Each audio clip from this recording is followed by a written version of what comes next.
BBC Coventry and Warwickshire. Well, thousands of teenagers across Coventry and Warwickshire have been receiving their GCSE results, and they've come after reforms to the English and Maths exams with a new numerical grading system for pupils in England. You probably need a GCSE to understand them.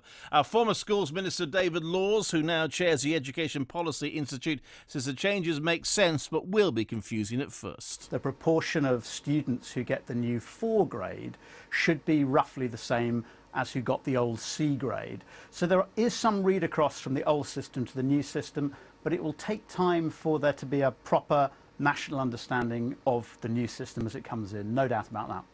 Well, let's clear that up then. As I mentioned earlier, we see pictures of people getting fantastic results and cheering and waving their papers and everything. And that's all wonderful. But of course, it doesn't work for everybody. Not everyone gets the results that they wanted or expected. And that can lead to great concerns about their future and what options they have. Well, Fleur Sexton is a former teacher and joint MD of Coventry-based education training provider PetXI, and hopefully can help here, because that is the point. It always worries me a bit, Fleur, when we talk about GCSE results. It's fantastic that people get great results, but it doesn't happen for everybody. No, that's true. And I think the most important thing for young people out there who don't have the results they were hoping for, or they don't have the results that will take them to the destination that they wanted to go to, is really important just to remember that it's not the end of the world, and at the end of the day they're just exams, and there's lots and lots of other pathways to have an absolutely fantastic career, to get on. You know, it seems like it's really difficult when you get those results that aren't good enough, but there's loads of opportunities. Within a couple of days, within a week or so, they can be celebrating a new pathway that they've discovered that will take them to just as an exciting place as their good results would have taken them. So it's certainly not the end of the world.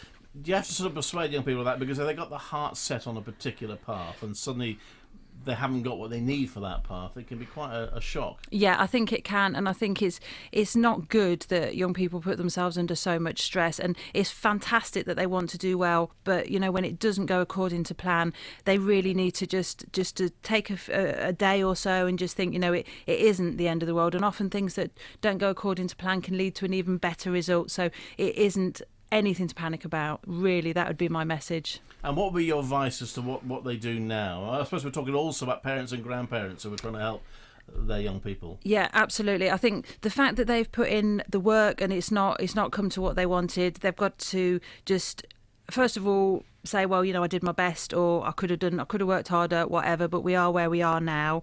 I think taking advice is really important. So going to their school, all their teachers, or, you know, certain people there, like the careers advice person, will be able to help them. They'll be able to do some phone calls for them.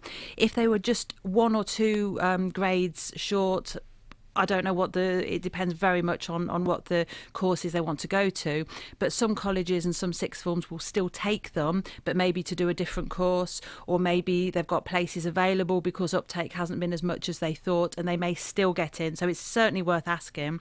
Also, some colleges will take young people who haven't got their grades and allow them to do retakes, so they'll be able to start their college course or their A-levels, and they'll be able to do their retakes in their maths or English or whatever it is they failed at the same time in parallel. So that's another option as well.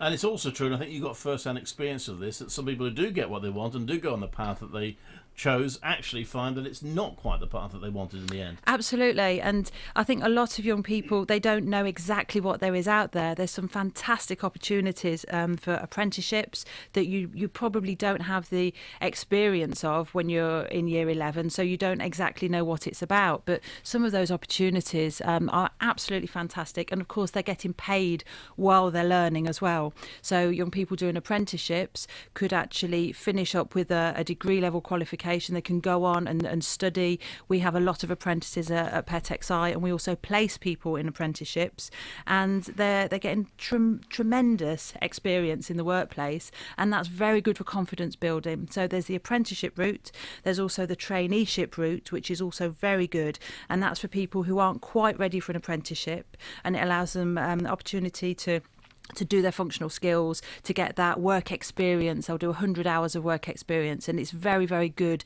for getting them apprenticeship ready. So there really are some very, very exciting opportunities out there, and I think now there's the apprenticeships and the traineeships as well. It's probably more exciting than it ever has been in the past, because there's so many different routes, because young people have got, it depends what sort of learning style they've got, it depends on their character, but academic routes are certainly not the only way to succeed. And I think that's something that I'd really like young people to be thinking about, the ones who haven't done quite as well as they thought, that there's lots and lots of ways to succeed in life, and the academic is certainly not the only one. So the one thing you don't have to do is despair.